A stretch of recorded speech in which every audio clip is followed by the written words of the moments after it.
अस्सलाम friends, welcome back to my channel. आज हम प्रपोजल राइटिंग की जो न्यू पीपीटी आई है नर्सिंग रिसर्च की, वो डिस्कस करेंगे। लास्ट हमने जो न्यू पीपीटीज पढ़ी थी या जो न्यू पीपीटीज आई है, बेसिकली स्टूडेंट्स के डिमांड पर हम ये रिकॉर्ड कर रहे हैं। इसके ऊपर ऑलरेडी जो है वो वीडियोस बन चुकी है हमारी। तो proposal writing, let's get started.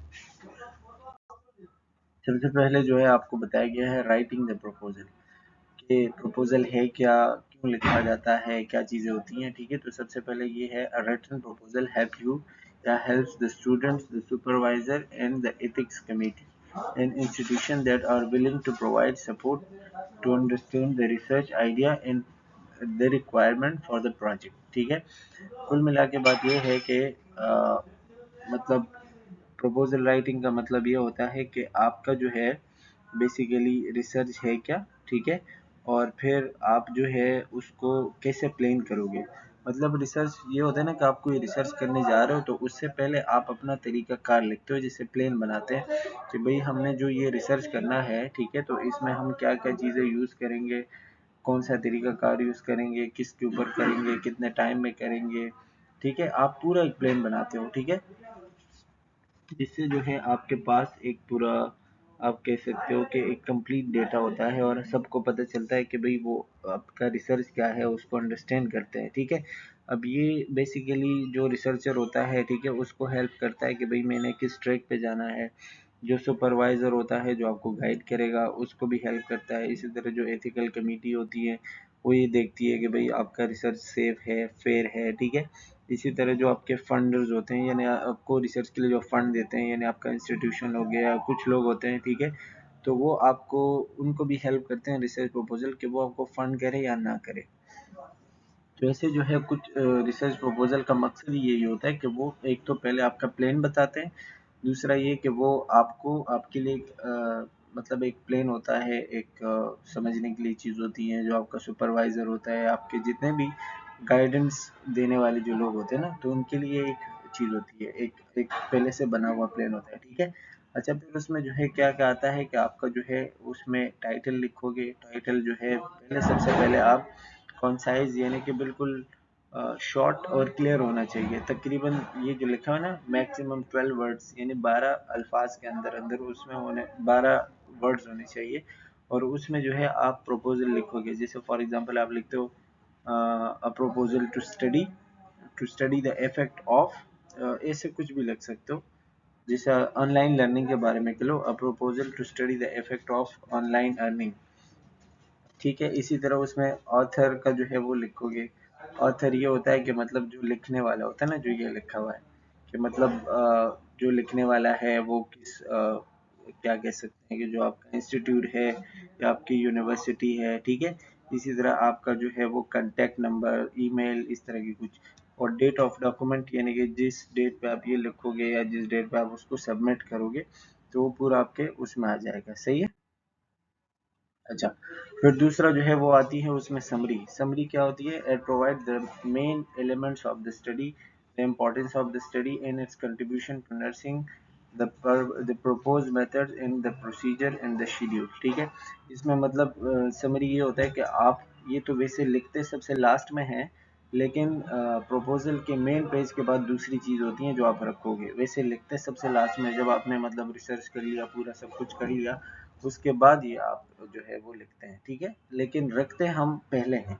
ठीक है, अच्छा, अभी इसमें जो है क्या क्या आएगा, इसमें आपकी जो आपकी जो रिसर्च है ना, उसकी पूरी समरी होती है, यानी उसका एक कुल खुलासा होता है कि आपने रिसर्च क्यों की है, उसका इम्पोर्टेंस क्या है, उसका नर्सिंग फील्ड में क्या कंट्रीब्यूशन होगा, क्या इम्पोर्टेंस होगा। इसी तरह उसका जो है वो कौन सा मेथड उसमें यूज़ हुआ है, कौन से प्रोसीजर यूज़ हुए हैं, कितने टाइम में हुआ है। ठीक है, वो सारा सब कुछ आप उसमें एक्सप्लेन करोगे एक समरी में। तकरीबन 500 अल्फाज के अंदर अंदर ये हम लिखते हैं, एक शॉर्ट वे में लिखते हैं। ठीक है, अच्छा, इसमें ब्रीफ ओवरव्यू और इम्पोर्टेंस मेथड, वो जो मैंने बताया बताया कि उसमें इम्पोर्टेंस के ये स्टडी क्यों की हमने, इसमें जो है वो हमने क्या प्लान किया था या क्या प्लान करना है। ठीक है, कितना ये टाइम लेगा, जो शेड्यूल है। इसी तरह जो की क्वेश्चंस होते हैं, की क्वेश्चन यानी आपने जो जो क्या कहते हैं रिसर्च में जिस चीज़ के ऊपर आपने काम किया है, if the study require the development of budget, a summary that include an estimate and the name of the supporting organization must be provided. अगर आपको किसी ने सपोर्ट किया है, आपके रिसर्च को किसी ने सपोर्ट किया है, ठीक है, तो वो आप जो है उसमें बताओगे। अच्छा, शुड क्लियरली स्टेट, वही बात कि आपकी स्टडी का मकसद क्या था, टाइमलाइन क्या है, कितना उस पर बजट आया है, अगर आपने जो है वो उसमें शो करना लाजमी होता है। और की क्वेश्चंस ये है कि मतलब आप अपने रिसर्च में किस चीज़ पर काम करना चाहते हैं या किस चीज़ का आप जवाब ढूंढना चाह रहे हैं, सही है। इसी तरह इंट्रोडक्शन की जब हम बात करते हैं तो इंट्रोडक्शन में फिर उसके बाद यानी पहले आपने क्या लिखा, वो आपका मेन टाइटल पेज, फिर समरी, फिर तीसरी जो चीज़ आएगी दैट इज योर इंट्रोडक्शन, ठीक है। अब इंट्रोडक्शन की जब हम बात करते हैं तो this section briefly explain what the proposal is about, explain what the research proposal is about, ठीक है। वही बात कि ये इसका मतलब ये होता है कि आपका रिसर्च किस बारे में है, क्यों ये ज़रूरी है, ये क्यों मैटर करता है, ठीक है, और ये किन किन चीज़ों के लिए है, या फिर ये किस मकसद के लिए आप करते हो ना। तो इंट्रोडक्शन में आप वो चीज़ लिखोगे। जैसे फॉर एग्जांपल आप लिखते हो कि आप नर्सिंग के ऊपर जो है कोई रिसर्च के ऊपर काम करना चाह रहे हैं ना, नर्सिंग के ऊपर।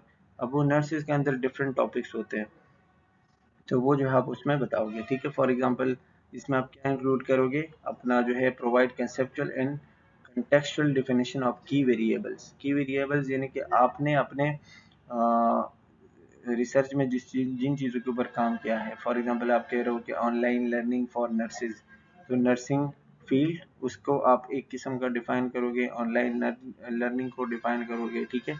इसी तरह जो भी उसके रिलेटेड आपके रिसर्च में जो बार बार की चीज़ें वेरिएबल्स वर्ड्स यूज होते हैं ना, उनको आप जो है वो उसमें पहले डिफाइन करोगे, ठीक है। इसी तरह identify the research problem in the existing gap in the knowledge. Research problem का मतलब ये होता है कि भाई कौन आपका मेन टॉपिक है, या फिर आप किस चीज़ के ऊपर जो आपका रिसर्च का मेन प्रॉब्लम है। प्रॉब्लम इन दिस सेंस कि भाई आप जिस चीज़ के ऊपर काम करना चाह रहे हो ना, जैसे आप चाह रहे हो कि nursing burn out is a major problem in hospitals. Burn out का मतलब ये होता है कि नर्सिंग अब नर्स नर्स जो होते हैं ना वो अपने काम से तंग होते हैं, तो ये बहुत बड़ा मसला होता है ना। अब ये जो है आपका प्रॉब्लम है, यानी इस चीज़ के ऊपर आप काम करोगे। फिर गैप क्या होगा, गैप ये होता है कि भाई आप जो है प्रैक्टिस में नॉलेज में कौन सी चीज़ें कम है, कौन सी चीज़ों की ज़रूरत है, ठीक है। तो आप जो गैप है नॉलेज में आप उसको फिल करना चाहते हो, यानी जो जो चीज़ों की नॉलेज नहीं है, जिन जिन चीज़ों को एक्सप्लेन करने की ज़रूरत है, ठीक है। Outline how the research question will be answered. Research question जो आपका गैप था ना, यानी आपकी जो प्रॉब्लम थी कि बर्न आउट होते हैं नर्सेज, तो क्यों होते हैं, आप उसके लिए क्या जवाब ढूंढते हैं, या फिर उसका हल क्या निकालोगे आप थ्रू योर रिसर्च, ठीक है। अच्छा, state how the hypothesis will be tested. Hypothesis यानी आपका जो मेन वो था ना, हाइपोथेसिस के नर्सेज अपने काम से तंग होते हैं, वो जो है बर्न आउट होते हैं, तो ये इस चीज़ को आप कैसे टेस्ट करोगे, ठीक है। तो ये सारी चीज़ें आपके इंट्रोडक्शन में आती है। ओवरऑल इंट्रोडक्शन में हम ये देखते हैं, हम ये लिखते हैं कि भाई हमारा प्रॉब्लम क्या है, यानी हम किस चीज़ के ऊपर रिसर्च करेंगे, उसके अंदर जो जो चीज़ें जो जो वर्ड्स हम यूज़ करते हैं उनको आपने डिफाइन करना है। इस स्टडी से हम किस चीज़ को फिल करना चाहते हैं, यानी गैप गैप मतलब इन दिस सेंस कि जो चीज़ें लोगों को नहीं पता इस चीज़ के बारे में वो हम पता चलाएं, ठीक है। और इसी तरीके से आप जो है कि पूरा प्रोसेस इंट्रोडक्शन में एक्सप्लेन करोगे, ठीक है। तकरीबन 1.5-2 पेज का आपके रिसर्च प्रपोजल में इंट्रोडक्शन का आता है, ठीक है। This question will be answered in this section through explanation of the following की कंपोनेंट्स। अब इसमें ये सारा सब कुछ करोगे, गोल इंट्रोडक्शन में आएगा, उसमें आप गोल एक्सप्लेन करोगे, आपकी स्टडी ज़रूरी क्यों है, आपकी स्टडी का सिग्निफिकेंस फ़ायदा क्या है, ये सारी चीज़ों में आप जो है अपना इंट्रोडक्शन जो है वो बताओगे। इसमें आप खुद से नहीं लिखोगे, बल्कि पीछे के आर्टिकल जो रिसर्चेज पहले से हुए हैं उनको पढ़ के जो है आप इन सारी चीज़ों का जवाब देंगे। फिर इसके बाद आते हैं गोल्स एंड ऑब्जेक्टिव, जो आपके इंट्रोडक्शन का ही हिस्सा है। गोल में आपको पता है कि आपको किस पॉइंट पे जाना है या किस मसले को आप हल करना चाहते हो, वो आपका गोल होता है, ठीक है। और ऑब्जेक्टिव ये होता है कि उस गोल को अचीव करने के लिए आप जो जो करोगे वो आपके ऑब्जेक्टिव होते हैं। यानी द रिसर्च गोल और aim and related objective must be stated. यानी आपके ऑब्जेक्टिव्स क्या है, आप चीज के ऊपर काम करना चाह रहे हो, आपका गोल क्या है। Broad question must be avoided. Broad question ये होता है ना कि आप जो है कोई बहुत ही बड़ा रिसर्च नहीं कर रहे, जैसे आप कहेंगे भाई मैंने 1000 नर्सेज के ऊपर रिसर्च, तो ब्रॉड चीज़ें नहीं करनी। ऐसा होना चाहिए कि वो आपके एक लिमिटेड टाइम में कंप्लीट हो जाए और वो आपके रिसोर्सेज के अंदर वो question there are unimportant or require more than 4 months, यानी 4 महीने से ज़्यादा आपका टाइम ना लगे या एक सेमेस्टर से ज़्यादा टाइम ना लगे, ठीक है। वो उसी सेमेस्टर के अंदर अंदर होना चाहिए। अच्छा, तो ऐसी चीज़ें अगर हो कि उसमें टाइम ज़्यादा लगता हो, खर्चा ज़्यादा होता हो, एक्सपेंसेस ज़्यादा होता हो, वो आपने नहीं करना, उसको अवॉइड करना है, उसको कहते हैं ब्रॉड क्वेश्चंस, ठीक है। Finally research question that do not meet ethical standard should not be used. और अगर आपके रिसर्च जिसका कोई फ़ायदा नहीं है, आप वैसे ही कर रहे हो, या वो एथिकल जो रिसर्च के रूल्स होते हैं वो अप्लाई नहीं हो रहे हैं या उसके साथ नहीं जा रहा, तो वो रिजेक्ट किया जाएगा, वो आगे नहीं जाएगा। अच्छा, इसी तरह इसमें है रिसर्च क्वेश्चन। रिसर्च क्वेश्चन को जब आप देखोगे तो इसमें लिखा है specify what you need to answer, यानी आपके रिसर्च का जो मेन प्रॉब्लम है ना वही है कि रिसर्च क्वेश्चन यानी कि आप किस सवाल का जवाब ढूंढना चाह रहे हो, ठीक है। और ये स्पेशली आपके रिसर्च प्रॉब्लम को ही कहते हैं जो हमने पहले बात की। Having identified the research problem clearly state what you specifically want to accomplish in order to address answer और इल्यूमिनेट द प्रॉब्लम।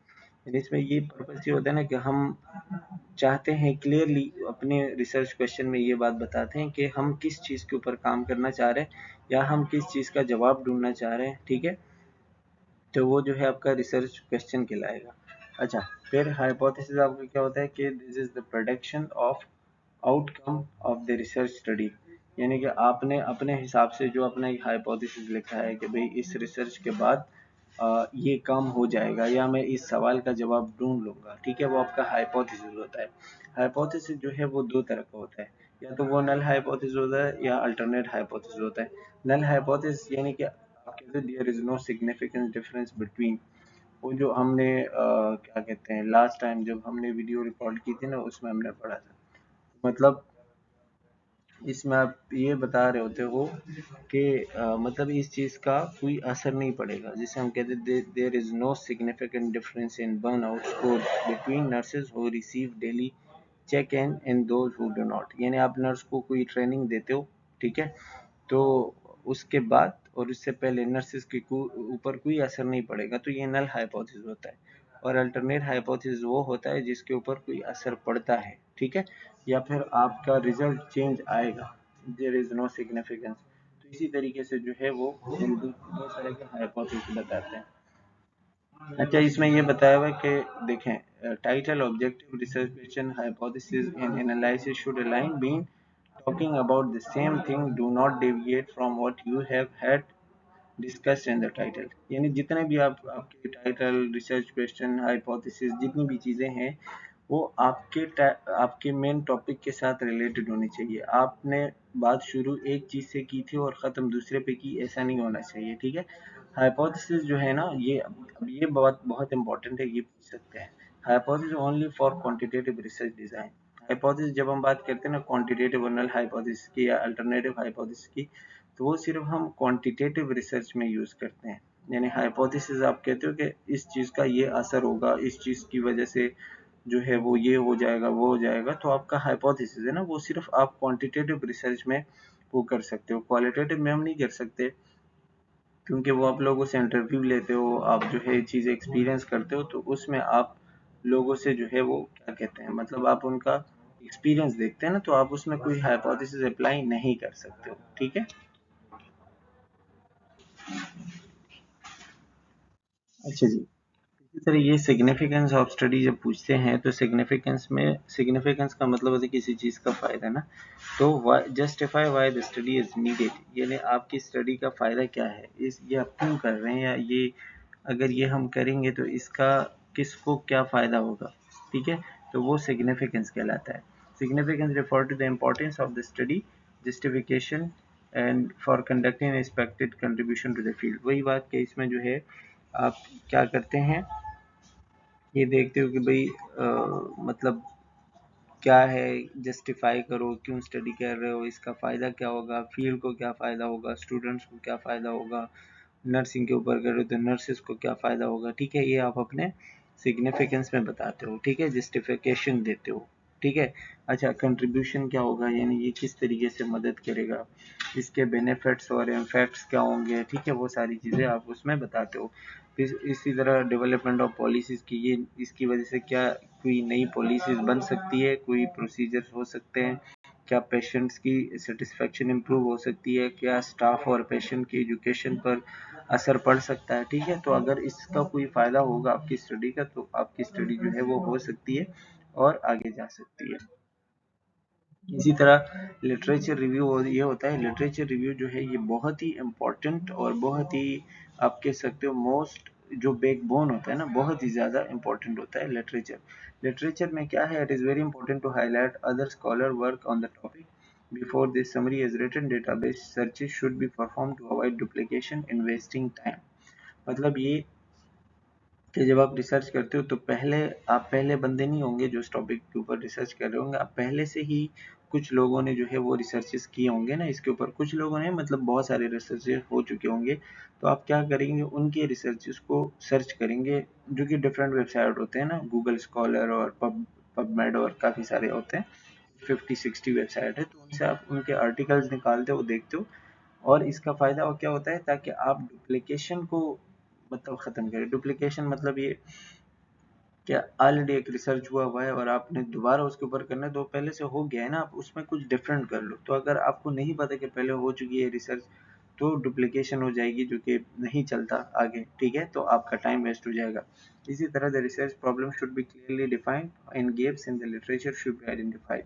आप अपने रिसर्च को दूसरों के साथ कंपेयर करोगे तो आप देखोगे कि भाई कहाँ पे गैप है, मसला कहाँ है, ठीक है, तो उस चीज़ को फिर आप जो है आइडेंटिफाई करोगे। इसी तरह show what is known and what is need in investigation, कौन सी चीज़ें ऑलरेडी लोगों को पता है और कौन सी चीज़ों को जो है वो इन्वेस्टिगेट करने की, जानने की नीड है, ठीक है। The focus should be the main features, causes and solution as supported by the evidence. और मेन फोकस आपका क्या होना चाहिए कि भाई ये जो है main feature of the problem कि मसला क्या है, कॉजेस, वो किस रिसर्चर जो है वो किन किन चीज़ों को देखेगा या वो किन किन चीज़ों को आइडेंटिफाई करेगा, और फिर उसका सोल्यूशन क्या है, किस तरीके से उसका सोल्यूशन निकालेगा, कौन सी चीज़ें जो काम करेंगी, कौन सी चीज़ें काम नहीं करेंगी, ठीक है। The literature must be review before the proposal is presented. और फिर जो है आप जब रिसर्च जो है वो दोगे या आगे जाके प्रेजेंट करोगे अपना प्रपोजल, तो उसके पहले आप ये सारे रिसर्चेस जो है वो देखोगे, रिव्यू करोगे कि कहीं आपने कोई गलती तो नहीं की है, कोई प्रॉब्लम तो नहीं हुआ है, ठीक है। तो उसके बाद जो है आप आगे जाके मूव करोगे। अच्छा जी, इसी तरह इसमें है रिसर्च मेथोडोलॉजी, मतलब आप रिसर्च करोगे किस किस तरीके से ना, तो उसमें आपके पास ये डिफरेंट प्रॉब्लम्स आते हैं या डिफरेंट स्टेप्स आते हैं। इसमें एक रिसर्च डिज़ाइन है, एक आपका सेटिंग है, सैम्पल है, इंस्ट्रूमेंट यूज़ होंगे, डेटा कलेक्शन होगा और फिर डेटा को एनालाइज किया जाएगा और आखिर में एक रिजल्ट आएगा और फिर उसके बाद पब्लिकेशन होगी, ठीक है।